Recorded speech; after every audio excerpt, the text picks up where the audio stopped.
বিসমিল্লাহির রহমানির রহিম। প্রিয় শিক্ষার্থীরা, তোমরা কেমন আছো? আশা করি ভালো আছো। সকলেই স্বাস্থ্যবিধি মেনে পাঠদান কার্যক্রম এবং অন্যান্য কার্যক্রম চালিয়ে যাচ্ছ। আমাদের বিদ্যালয়ের পক্ষ থেকে অনলাইন শিক্ষা কার্যক্রমে আমি মোহাম্মদ আব্দুর রহিম, সহকারী শিক্ষক, ষষ্ঠ শ্রেণীর বাংলা দ্বিতীয়পত্র বিষয়ে আজকে আলোচনা করব। আজকের আলোচ্য বিষয় বাক্যতত্ত্ব। প্রিয় শিক্ষার্থী, বাক্যতত্ত্ব জানতে হলে আমাদের প্রথমে বাক্যের সংজ্ঞা, বাক্যের গঠন, বাক্যের অংশ, বাক্যের প্রকারভেদ এবং বাক্য পরিবর্তন সম্পর্কে জানতে হবে। শিক্ষার্থীরা, আমরা পূর্বে বাক্যের সংজ্ঞা সম্পর্কে বলেছি। আজ পুনরায় স্মরণ করে দিতে চাই। বাক্য হলো কতগুলো শব্দের সমষ্টি। তবে কতগুলো শব্দ পাশাপাশি বসলেই বাক্য গঠিত হয় না। বাক্য গঠনের ক্ষেত্রে শব্দগুলোর যথার্থ অর্থ প্রকাশ করতে হবে। তা আমরা একটু লক্ষ্য করি যে জানি যে শব্দের সমষ্টি হলো বাক্য। এখানে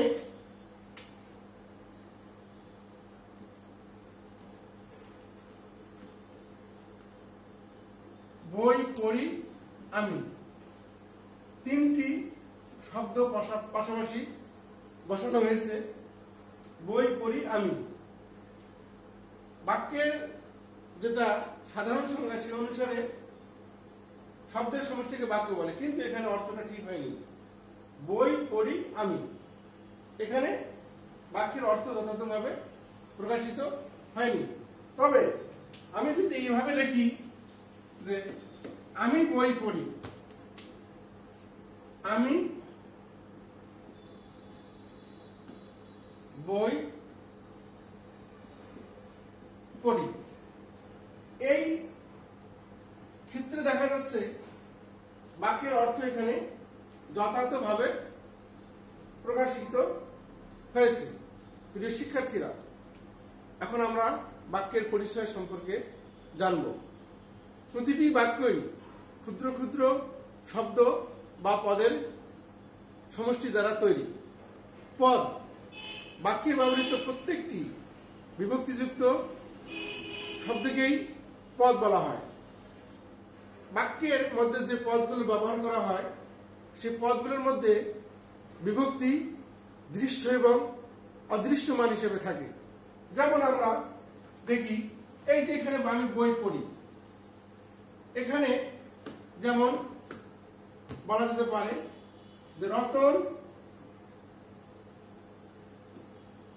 বই পড়ে। এখানে তিনটি পদ রয়েছে, রতন, বই এবং একটি হলো পড়ে। প্রথম দুইটিতে এটা এবং এই দুটির মধ্যে এখানে বিভক্তি নেই, বিভক্তি এখানে অদৃশ্যমান রয়েছে। পরবর্তী আরেকটি যে শব্দ রয়েছে যেমন পড়ে, আমরা এটা যদি লিখি এভাবে, পর যোগ এ সমান পড়ে, তাহলে এখানে এ শব্দটি সংযুক্ত হয়েছে, পরের সঙ্গে এ বর্ণটি যুক্ত হয়েছে। তাহলে এখানে দেখা যায় এ বর্ণটি হলো বিভক্তি। তাই আমরা বলতে পারি যে প্রত্যেক বাক্যে যে পদগুলো ব্যবহৃত হয়, সে পদগুলো দৃশ্য অথবা অদৃশ্যমান বিভক্তির সমন্বয়ে তৈরি। প্রিয় শিক্ষার্থীরা, এখন আমরা বাক্যের গঠন সম্পর্কে জানব। বাক্যের গঠন অর্থ যে বাক্যের মধ্যে যে শব্দগুলো রয়েছে, এই শব্দগুলোর মধ্যে বসানোর ক্ষেত্রে যে নিয়মটা আছে, সেই নিয়মটা হলো বাক্যের গঠন, মানে কিভাবে একটি বাক্য গঠিত হয়। আমরা বাংলা ব্যাকরণের নিয়ম অনুসারে জানতে পারি যে বাক্য গঠনের ক্ষেত্রে প্রথমে কর্তা, তারপর কর্ম, তারপর ক্রিয়া, এই তিনটি শব্দ নিয়ে একটি বাক্য গঠিত হয়। কর্তা যোগ কর্ম যোগ ক্রিয়া। যেমন এখানে বলা যায়, কর্তা হিসেবে বলা যেতে পারে রতন বই পড়ে। রতন হলো কর্তা, কে পড়ে? রতন। কি পড়ে? কর্ম। আর কোনো করা যাওয়া হাত ইত্যাদি যদি বলা যায় সেটা হলো ক্রিয়া। তাই বলা যায় যে বাক্য গঠনের ক্ষেত্রে প্রথমে কর্তা থাকবে, তারপর কর্ম থাকবে, তারপর ক্রিয়া থাকবে। যে শিক্ষার্থীরা, এখন আমরা বাক্যের সঠিক সংজ্ঞা আমরা বলতে পারি যখন ব্যাকরণের নিয়ম মেনে কতগুলো শব্দ যখন পাশাপাশি বসে বক্তার মনোভাব সম্পূর্ণরূপে প্রকাশ করে, তখন সেই শব্দ সমষ্টিকে বলা হয় বাক্য। যে শিক্ষার্থী, আমরা বাক্যের গঠন করলাম, এখন বাক্যের পরিচয় করলাম, এখন আমরা করব বাক্যের অংশ। বাক্যের অংশ অংশ হলো বাক্য। এর প্রধান অংশ হলো দুটি, একটি হলো উদ্দেশ্য, আরেকটা হলো বিধেয়। বিধেয় অর্থাৎ যখন কতগুলো শব্দ পাশাপাশি বসে বক্তার মনোভাব সম্পূর্ণ প্রকাশ পায়, তখন তার প্রথম যে শব্দটি ব্যবহৃত হয়, অর্থাৎ যাকে লক্ষ্য করে যার মাধ্যমে কোনো কার্য সম্পাদিত হয়, সেই অংশটুকুকে বলা হবে উদ্দেশ্য। আর একটি বাক্যের উদ্দেশ্য ব্যতীত বাকি যে অংশটি থাকবে সেটি হলো বিধেয়। যেমন মতিন মাঠে ফুটবল খেলছে। এখানে আমরা বলতে পারি উদ্দেশ্য হলো মতিন, এই অংশটা হলো উদ্দেশ্য, মানে কে খেলছে? মতিন খেলছে। যে কাজটি সম্পূর্ণ করে, যে ব্যক্তিটি কার্য সম্পূর্ণ করে, সে অংশটাকে বলা হবে উদ্দেশ্য। একটি বাক্যের কর্তা ব্যতীত বাকি যে অংশটি থাকবে, সেই অংশটাকে বলা হবে বিধেয়। প্রিয় শিক্ষার্থী, আমরা এখন বাক্যের গুণাবলী সম্পর্কে জানব, বা বাক্যের বৈশিষ্ট্য সম্পর্কে আমরা জানব। আমরা আগেই বলেছি, বাক্যের অর্থ যথাযথভাবে সার্থক করার জন্য বাক্যে ব্যবহৃত পদগুলোর মধ্যে বসানোর ক্ষেত্রে, অর্থের দিক ক্ষেত্রে, ভাবের ক্ষেত্রে কতগুলো বৈশিষ্ট্য বা গুণ থাকা প্রয়োজন। এই গুণ যদি না থাকে, তাহলে আমরা একটি সার্থক বাক্য বলতে পারি না। তাই বলা যায়, একটি সার্থক বাক্য গঠন করতে গেলে তিনটি জিনিসের প্রয়োজন, বা একটি বাক্যের গুণাবলীকে তিনটি বাক্যে ভাগ করা যায়। প্রথমটি হলো আকাঙ্ক্ষা, গুণাবলী। গুণাবলী এক নম্বর হলো আকাঙ্ক্ষা। আকাঙ্ক্ষা। দুই নম্বর হলো আসক্তি, আর তিন নম্বর হলো যোগ্যতা। প্রিয় শিক্ষার্থী, আমরা এখন আকাঙ্ক্ষা। আকাঙ্ক্ষা শব্দের অর্থ হলো ইচ্ছা, মনোভাব বা বাসনা। অর্থাৎ আমি যখন কারোর সাথে মনের ভাব প্রকাশ করব, তখন একটি কথা বলার পর অন্য একটি কথা বলার বা শোনার যে ইচ্ছা বা প্রবণতা দেখা যায়, সেটিকে বলা হবে আকাঙ্ক্ষা। কারোর সাথে মত বিনিময় করার সময় একটি শব্দের পর অন্য একটি শব্দ শোনার যে বাসনা বা ইচ্ছা, তাকেই আকাঙ্ক্ষা বলে। যেমন আমরা বলতে পারি আকাঙ্ক্ষা, যেমন করিম মাঠে ড্যাশ ড্যাশ ড্যাশ। এই বাক্যটিতে আমরা যদি সার্থকভাবে ব্যবহার করতে চাই, সার্থক প্রয়োগ করতে চাই, তাহলে করিম মাঠে ড্যাশ ড্যাশ, অর্থাৎ মাঠে কি কি করে? সে খেলে, না ঘুমায়, না পড়ে, না অন্য কিছু করে? তখন অন্য একটি শব্দ আসার একটা প্রবণতা বা ইচ্ছা রয়েছে, তাহলে একটি শব্দ বসার পরে বা বলার পরে অন্য একটি শব্দ বলার বা পড়ার যে ইচ্ছা বা বাসনা তাকেই আকাঙ্ক্ষা বলে। যে শিক্ষার্থী, এরপর আমরা আসক্তি সম্পর্কে জানবো। আসক্তি অর্থাৎ আমরা বাক্য যখন ব্যবহার করব তখন ব্যবহারের ক্ষেত্রে বা গঠনের ক্ষেত্রে শব্দগুলো চয়ন করব বা প্রয়োগ করব। চয়ন বা প্রয়োগ করার ক্ষেত্রে আমাদেরকে কতগুলো ব্যাকরণের নিয়ম মানতে হবে। যদি আমরা ব্যাকরণের নিয়ম না মানি তাহলে একটি বাক্য সার্থকভাবে গঠন করা যায় না। তাহলে যদি আমরা লিখি এভাবে যে মাঠে ফুটবল খেলে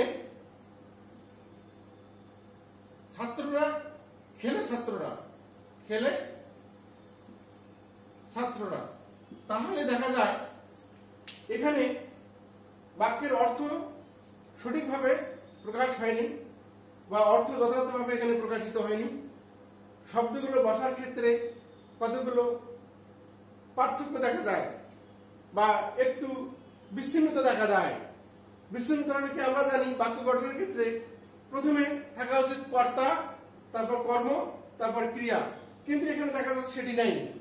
আমাদের কর্তা আছে শেষে, কর্ম মাঠে আছে, ক্রিয়া আছে শেষে। তাহলে এটাকে যদি আমরা এভাবে লিখি, ছাত্ররা মাঠে ফুটবল খেলে, যদি আমরা এটা এভাবে লিখতে পারি যে ছাত্ররা মাঠে ফুটবল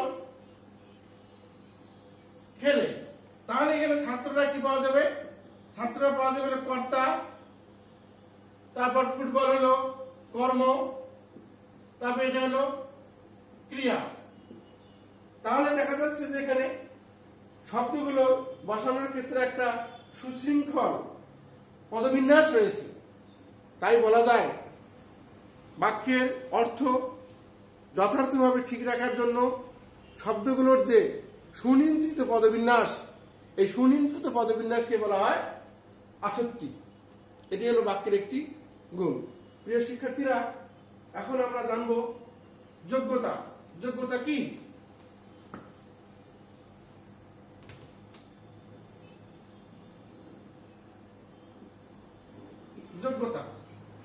যোগ্যতা হলো প্রত্যেক বাক্যের দুটি মৌলিক জিনিস রয়েছে, মৌলিক দিক বা জিনিস রয়েছে।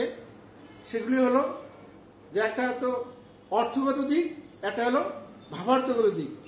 যখন বাক্যের মধ্যে শব্দগুলোর চয়নের ক্ষেত্রে, প্রয়োগের ক্ষেত্রে, বসানোর ক্ষেত্রে যথার্থভাবে যখন অর্থগত এবং ভাবার্থগত মিলবন্ধন থাকবে তখন সেটিকে আমরা সার্থক বাক্য বলতে পারি। অর্থাৎ যখন কোনো শব্দের অর্থগত এবং ভাবার্থ মিলবন্ধন থাকবে, এই মিলবন্ধনকে বলা হয় যোগ্যতা। যেমন আমরা বলতে পারি, আমরা জানি যে যদি আমরা এটা করি, আকাশে মাছ উড়ে। প্রিয় শিক্ষার্থী, আমরা একটু আগে বলেছিলাম যে বাক্য গঠনের ক্ষেত্রে প্রথমে কি থাকবে? কর্ম থাকবে, তারপর ক্রিয়া থাকবে। এখানে যখন কর্ম আছে, ক্রিয়া আছে, কিন্তু এখানে আকাশে মাছ ওড়ে বললে এটি বাক্য সম্পূর্ণভাবে প্রকাশ পাবে না, অর্থ ঠিক থাকবে না। এটি একটি আলাদা ধরনের হয়ে যাবে। মাছ কখনো আকাশে উঠতে পারে না। যদি বাক্যের মনোভাব সম্পূর্ণভাবে প্রকাশ না পায় তবে সেই শব্দ সমষ্টিকে বাক্য বলা যাবে না। যদি আমরা এটা বলতে পারি যে আকাশে পাখি উড়ে, আকাশে পাখি উড়ে, তাহলে এটির অর্থ যথার্থভাবে প্রকাশিত হয়। ঠিক এরকম আরো বলা যায়, আমার হৃদয় মন্দিরে আশার বীজ উপ্ত হলো। এটি বললে ঠিক হবে না। যদি আমরা এটা অন্যভাবে বলে থাকি যে আমার হৃদয় ক্ষেত্রে আশার বীজ উপ্ত হলো, তাহলে এটি একটি সার্থক বাক্য হবে। প্রিয় শিক্ষার্থী, তাহলে আমরা জানলাম একটি সার্থক বাক্য গঠন করতে গেলে বা একটি বাক্যের তিনটি বৈশিষ্ট্য, একটি হলো আকাঙ্ক্ষা, একটি হলো আসক্তি, আর অপরটি হলো যোগ্যতা। প্রিয় শিক্ষার্থীরা, আমরা এখন বাক্যের প্রকারভেদ সম্পর্কে জানব। বাক্যের শ্রেণী বিভাগ বা বাক্যের প্রকারভেদ। বাক্যের প্রকারভেদ বা শ্রেণী বিভাগ। প্রিয় শিক্ষার্থী, বাক্যকে প্রধানত দুটি ভাগে ভাগ করা যায় বা দুই শ্রেণীতে বিভক্ত করা যায়। একটি হলো অর্থ অনুসারে বাক্যের শ্রেণী বিভাগ, আরেকটি হলো ভাবার্থক বা গঠন অনুসারে শব্দের শ্রেণী বিভাগ। একটি হলো গঠন অনুসারে শব্দের শ্রেণী বিভাগ, আর একটি অর্থ অনুসারে বা ভাবার্থক অনুসারে শব্দের শ্রেণী বিভাগ। শিক্ষার্থীরা, বাক্যকে প্রধানত গঠন অনুসারে ভাগ করা যায় অথবা ভাবার্থ অথবা অর্থ অনুসারে শ্রেণী বিন্যাস করা যায়। প্রথমে আমরা দেখব গঠন অনুসারে শ্রেণী বিভাগ। গঠন অনুসারে বাক্যকে তিনটি শ্রেণীতে ভাগ করা যায়। গঠন অনুসারে শ্রেণী বিন্যাস। গঠন অনুসারে শ্রেণী বিভাগ তিন প্রকার। বাক্যের গঠন অনুসারে শ্রেণী বিভাগকে তিনটি ভাগে ভাগ করা যায়। প্রথমটি হলো সরল বাক্য।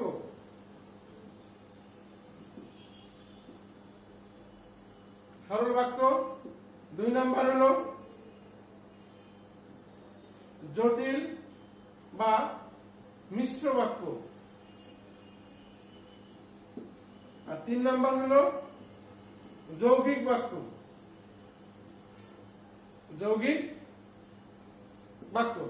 প্রিয় শিক্ষার্থীরা, সরল অর্থ হলো সোজা, অর্থাৎ যে বাক্যে একটি কর্তা থাকবে এবং একটি সমাপিকা ক্রিয়া থাকবে সেটিকে বলা হবে সরল বাক্য।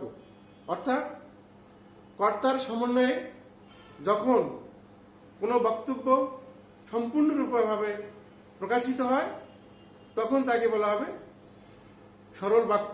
এই বাক্যে বৈশিষ্ট্য হলো একটি কর্তা থাকবে এবং একটি সমাপিকা ক্রিয়া থাকবে। যেমন যদি বলা যায়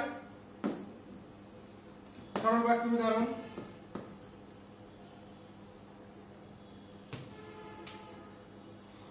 মা শিশুকে যত্ন করেন। এখানে মা হলো কর্তা, শিশুকে যত্ন করেন এটা হলো একটা সমাপিকা ক্রিয়া। কি করেন? যত্ন করেন। ওখানে অন্য কিছু আর এখানে অসমাপ্ত নেই। তাহলে বলা যায় যে বাক্যে একটি মাত্র কর্তা থাকবে এবং সমাপিকা ক্রিয়া থাকবে সেই বাক্যকে বলা হবে সরল বাক্য। এরপর জটিল বাক্য। প্রিয় শিক্ষার্থীরা, জটিল বা মিশ্র বাক্য অর্থাৎ যে বাক্যে একটি প্রধান বাক্য থাকবে এবং একাধিক বা একাধিক খণ্ড বাক্য থাকবে সেটাকে বলা হবে জটিল বাক্য। যে বাক্যের ক্ষেত্রে একটি প্রধান বাক্যাংশ বা প্রধান অংশ এবং একটি আশ্রিত বাক্য থাকবে, যে বাক্যটি প্রধান অংশের সাহায্য ছাড়া সম্পূর্ণরূপে প্রকাশিত হবে না সেটাকে বলা হবে জটিল বা মিশ্র বাক্য। যে বাক্যে একটি প্রধান অংশ থাকবে এবং একটি অখণ্ড বা আংশিক বাক্য থাকবে সেটিকে বলা হবে জটিল বাক্য।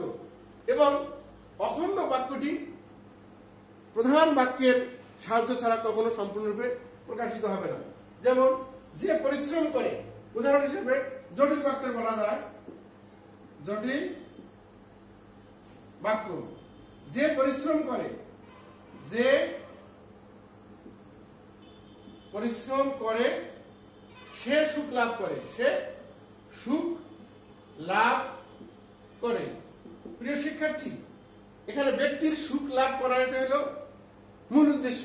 এখানে প্রধান বাক্যটি হলো সুখ লাভ করা, এবং আশ্রিত বা অখণ্ড বাক্যটি হলো বা আংশিক বাক্য হলো যে পরিশ্রম করে। যদি পরিশ্রম না করা যায় তাহলে সুখ লাভ করা যায় না। অর্থাৎ একটি আশ্রিত বাক্য যখন অন্য একটি প্রধান বাক্য ছাড়া সম্পূর্ণভাবে প্রকাশিত হয় না, তখন তাকে বলা হবে জটিল বাক্য। এখন আমরা যৌগিক বাক্য সম্পর্কে জানবো। যৌগিক যৌগিক শব্দটা কি? যৌগিক অর্থাৎ যুক্ত। যৌগিক বাক্য মানে যৌগিক বাক্য। শিক্ষার্থী যখন দুই বা ততোধিক আশ্রিত বাক্য বা খণ্ড বাক্য বা সরল বাক্য একত্রিত হয়ে একটি বাক্যে পরিণত হয়, তখন সেটাকে বলা হবে যৌগিক বাক্য। অর্থাৎ একটি প্রধান বাক্য থাকবে এবং একাধিক জটিল বা মিশ্র বাক্য থাকবে। এটি যখন একত্রিত হয়ে একটি বাক্যে পরিণত হয়, তখন সেটিকে বলা হবে যৌগিক বাক্য। যেমন প্রিয় শিক্ষার্থীরা, আমরা উদাহরণ হিসেবে বলতে পারি, যেমন তার বয়স হয়েছে কিন্তু বুদ্ধি বাড়েনি বা বুদ্ধি হয়নি। এখানে একটি ব্যক্তির বয়স হয়েছে, বুদ্ধি হয়নি। তার বয়স হয়েছে কিন্তু বুদ্ধি হয়নি। তার বয়স হয়েছে একটা স্বাধীন বাক্য, আরেকটা স্বাধীন বাক্য হলো বুদ্ধি হয়নি। যখন দুটি বাক্য বা দুটি স্বাধীন বাক্য যখন অন্য কোনো সংযোজক অব্যয় দ্বারা একত্রিত হয়ে নতুন একটি বাক্য পরিণত হয়, তখন সেটিকে বলা হবে যৌগিক বাক্য। এখানে আমরা আলাদাভাবে করতে পারি, যেমন পর কিংবা ফেল করো। এখানে শিক্ষার্থীরা, এখানে পর পর মানে কি? আমরা জানি যে অর্থাৎ একটি মাত্র পদ দ্বারা একটি বাক্য গঠন করা যায়, সেটি হলো ক্রিয়াপদ। প্রথমে এখানে বলা হচ্ছে পর, মানে তুমি পড়ো। এখানে তুমি শব্দটি উজ্জ্বল আছে, পড়ো। পড়ো দ্বারা একটি বাক্য গঠিত হয়। পড়ো কিংবা ফেল করো, ফেল করো, তুমি ফেল করো। এখানে তুমি পড়ো, ফেল করো। এখানে কিংবা, কিংবা দ্বারা কি করা হচ্ছে? এখানে দুটি স্বাধীন বাক্যকে একত্রিত করে পড়ো কিংবা ফেল করো এটি ব্যবহৃত করা হয়েছে। অতএব এটিকে বলা হবে জটিল বাক্য। শিক্ষার্থীরা,